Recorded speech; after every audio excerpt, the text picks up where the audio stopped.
আমরা এখন পর্যন্ত 8 জনের নাম পেয়েছি, তো শোনা যাচ্ছে 8 থেকে 10 জন আহত হয়েছে। এই আহত ব্যক্তিগণ লালমনিরহাট সদর হাসপাতালে বর্তমানে চিকিৎসাধীন আছে। তাদের মধ্যে 2 জনের অবস্থা একটু গুরুতর, বাকিগুলো চিকিৎসাধীন আছে।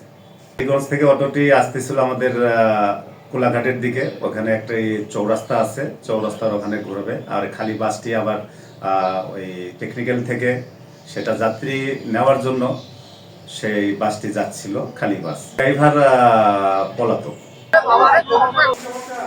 ছোট বাচ্চারা মোটামুটি ভালো আছে। আর 8 জনের মধ্যে 3 জনের অবস্থা একটু গুরুতর। আমরা 3 জনকে রংপুরে রেফার করছি, আর ওরা মোট 4 জনকে নিয়ে গেছে রংপুরে। মোটামুটি বাকি সবাই স্টেবল, আমাদের এখানে এডমিশন আছে।